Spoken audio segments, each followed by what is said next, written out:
Hi, my name is John Baker and I help leaders to understand introversion so that they get more productivity from all of their individuals and their whole team.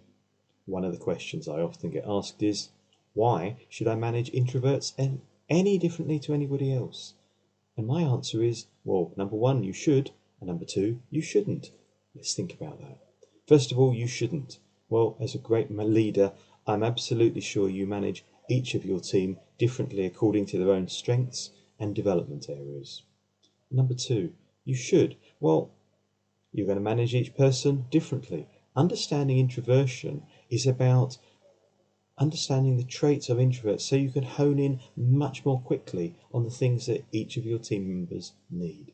So here's a couple of clues. Firstly, give the gift of time.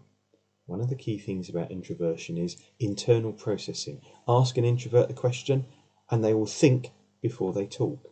Ask an extrovert a question and they will talk in order to think. Now that sometimes leaves a small gap in the conversation while the introvert is processing. Some people are tempted to jump right in there, and some leaders actually answer their own question because they think the introvert isn't going to answer. In fact, what you're doing by doing that is training the introvert never to bother because you're uninterested in their thoughts.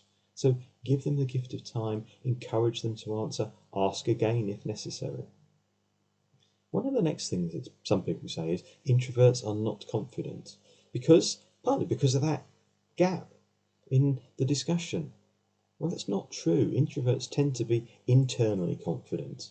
So one of the things you could do if you need to build confidence in an introvert is think about internal validation.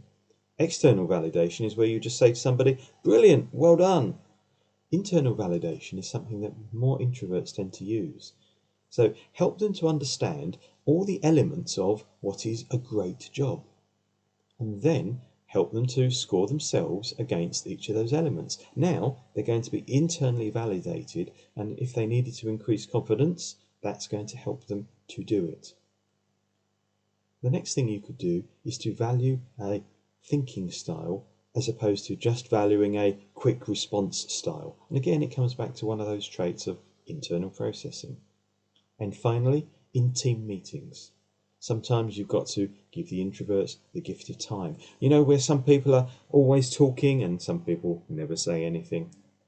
Give the introverts the gift of time. Hold back some of the louder members or use other methods in order to encourage your introverts to speak. My name is John Baker, and if you've got any further questions, I would love to talk to you.